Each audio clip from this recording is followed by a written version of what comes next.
Hi everyone. So in this video, let's look at something known as WPA3 Compatibility Mode, which is a newer kind of mode introduced by Wi-Fi Alliance when you're configuring WPA3 Personal.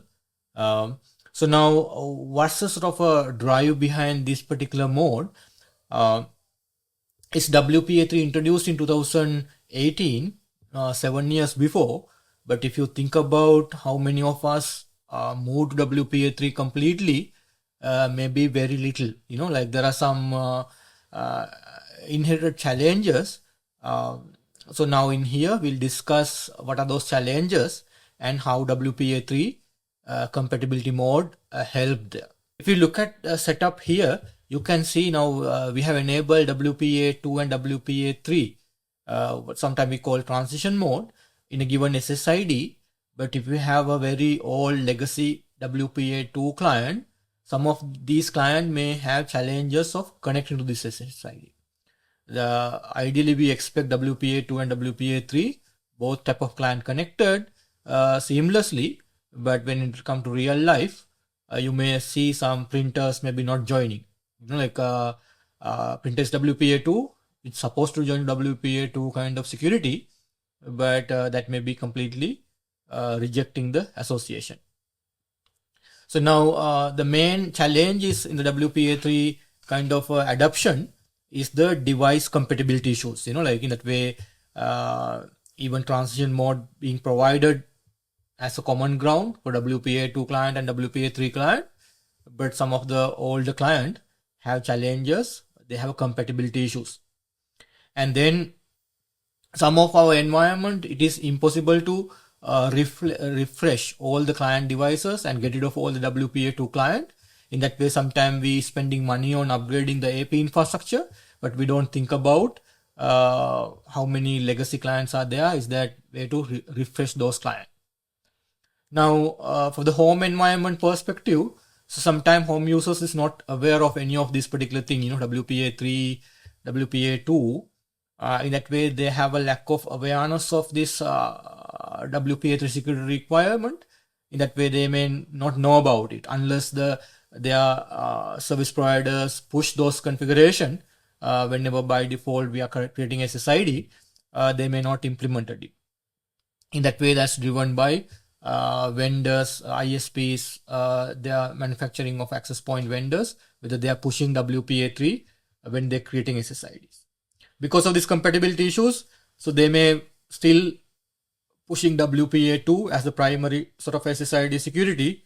WPA3 may be still not the main security method enabled by default. So now, when it comes to WPA3 Personal, there are 3 deployment mode options. What we call WPA3 Personal only, which is only WPA3 cable client can connect. Yes, if a client is manufactured 2020 onward, more likely they will be supporting this mode, WPA3 Personal. But problem is, even our homes, we have some legacy device. Even my house, I have a brother printer, which is maybe 11 N days. In that way, it may be not understand WPA3. In that way, I cannot make my home SSID purely WPA3. It has to be a mode called a WPA3 Personal Transition Mode. So in that way, WPA2 client can connect to WPA2 security, WPA3 client can WPA3 security. But that is the sort of expectation based on the real world. We know basically it doesn't work like that way. Some legacy client have hard time connecting to this kind of transition SSID. In that way, this is a newest addition, like a different mode of deployment. So Wi-Fi Alliance came up with a mode called WPA3 Personal Compatibility Mode to address this problem. So now, if we look at why these kind of complexities are there, you have to understand what are the different WPA or WPA2 or WPA3 Personal AKM values are there. How different way of authenticating using this particular security mechanism. To get some understanding, we had something called in the traditional day called WPA2 Personal AKM value number 2. So if you deploy that security, you can see SSID configured with one particular security method, AKM value 2, and your client is basically looking for that particular AKM value, and then they're just connecting, no compatibility issues. This is sort of a, like what we had in the past to begin with. But now, as technology evolved, we introduced certain other capabilities. For example, we introduced something called 11R, sometimes called fast transition. So if you want to let client know we are supporting fast transition as well, they introduce another AKM value. In that way, if you want to enable fast transition on your SSID, you have to enable both these two AKM value. In that way, client supporting 11R using AKM value 4, client does not supporting 11R, supposed to use AKM value 2. So now in the AKM value 2, we are using SHA-1. So in security perspective, so SHA-1 be treating as now less secure. In that way, they introduce a SHA-256 message integrity into the personal kind of security. That is the AKM value 6. In that way, all these AKM value 2, 4 and 6, what we call WPA2-Personal AKM values. Now with the introduction of WPA3 in 2018, Wi-Fi Alliance introduced two different, IEEE basically had these AKM values, and Wi-Fi Alliance used those in the certification point of view, AKM value 8 and AKM value 9. The difference being AKM 9 is with fast transition, AKM 8 is without fast transition. So now if you want to enable WPA3 only, you only enable these two AKM value. But as we said, that is not more practical today. We want to go with a transition mode. In that way, we are enabling AKM value 2 and 4 and 8 and 9 on the same SSID. That's what we call WPA3-Personal Transition Mode.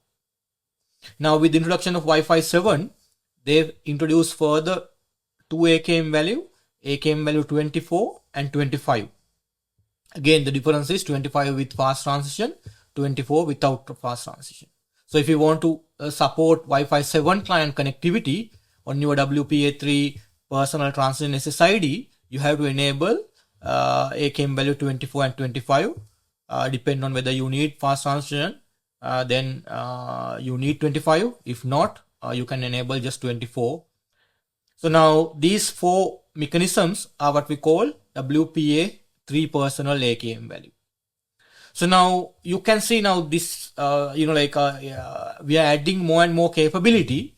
Now, if you think about this client, legacy client, sometimes having hard time getting the passing through the information coming from the RSN element, because all this information is advertised in an element called RSN information element. In that way, not only the AKM value, even the different unicast encryption cipher, broadcast encryption cipher, multiple of these advertised in this particular transition mode, so that legacy client will be sometime confused and may not able to understand any of these, and they basically unable to join. That's the biggest problem in the transition mode. Some client experience this problem. In that way, now if you have already deployed WPA3 transition in a personal SSID, and if you see success, then you don't want to worry. You already in that particular journey, no major problem. But in case sometime like a hospital, like a warehouses, manufacturing facilities, there may be different type of WPA 2 or 3 personal devices. So sometime they may have, especially the legacy devices, may have challenges. Now you anticipate they should support it, but problem is those application or the device point of view, there are no firmware update coming, in that way, there are no way to fix this particular problem in that device perspective. In that way, that's where the IEEE as well looked at, how to overcome this particular problem. If you have a challenges of getting a WPA3 transition mode, so now this is the alternative option available. So now, how they basically solve this particular problem? They use a feature called RSN override. It was introduced into the 2024 IEEE standard but the solution basically they came up with, you basically advertise limited information in the RSN element, because robust security network element, in the transition mode, we are advertising all these other capabilities, but in this particular mode, we are only advertising a limited capability. So now, for example, now if it's a legacy 2.45 GHz kind of AP, we are only advertising the AKM value 2 in the RSN element. Okay, that way, when a legacy client see it, he will be very happy because only hearing one AKM value, one encryption cipher, there are no confusion about, in that way legacy client will be connecting without any problem. So now if it is a additional information like a AKM value, they introduce two new elements, what we call RSN override element 1 and RSN override element number 2. Specifically with Wi-Fi 7, that AKM value number 24 and 25, they introduce that into the RSN override element number 2. Now idea is, if your client is a legacy client, they will always used to see the RSN element, and like back in the days, they only see the AKM value 2 and they will be very happily connecting, no compatibility issues at all. So now if your client is WPA3 capable, and this client now should understand RSN override. If they understand RSN override feature, they're supposed to look at RSN override element 1 and 2 and use that information to connect to this particular SSID. But there are some chances your WPA3 client may not understand RSN override. Then what happens? Then they don't understand that element. They need to go by what is listed in the RSN. So in that scenario, that client may have to go to WPA2 security, which is a bit of a drawback. But you have to decide what is most important. If you have connectivity issues, or whether you are okay to WPA3 client, go back to WPA2 in case if it doesn't understand the RSN override feature. So now this basically be part of a Wi-Fi Alliance security specification 3.4 onward. So now this compatibility mode introduced in the specification 3.4. So now in summary, if you look at now, what are the typically compatibility mode use cases, now if you had a limited success with the transition mode, then that's a one use case where you should look for this kind of compatibility mode. The other thing is you have a legacy devices where you cannot get rid of them that quick, in that way you have to look for compatibility mode. Sometimes that may be fit into the environment. But keep in mind, there's a slight drawback. So now if your WPA3 client not understanding this feature, RSN override, may connect into WPA2 security. It's a bit of like a downgrade, but that is the chances are there. In that way, you always need to basically assess your situation and then decide whether WPA3 transition mode or compatibility mode. So now, which vendor basically will implement this? Now, where this personal mode being deployed? Mainly we deploy this in a home kind of environment where AAA servers or authentication servers are not available. Enterprise security is not possible. We mainly go with personal security in a home kind of environment. In that way, I would expect, a consumer grade AP will look into this kind of feature and make it implemented early. But sometimes we use this personal security in enterprise as well. That way, sometime, enterprise vendor also may adapt it, So at the moment, I don't see, even though this particular feature is being listed, many vendors implemented.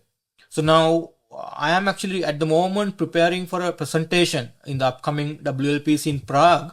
So I would really like to hear from you, if you have already come across this compatibility mode implementation, you may be working for a consumer grade AP vendor or testing solution or even the enterprise grade vendor.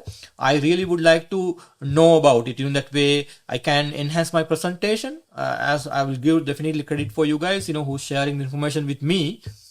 Please let me know or add a comment in the this video, or at least in touch with me through my blog. And like if you're already doing this kind of testing, probably I would like to see some packet captures, in that way I can compare a little bit of different vendor implementation of this feature. So now I'll go into a bit of deep dive in that particular presentation. So that also will be available after the conference happening, I think on 13th to 15th of October this year. So until then, probably take care, and I hope this video gives some information about this newer security implementation mode called WPA3 compatibility mode.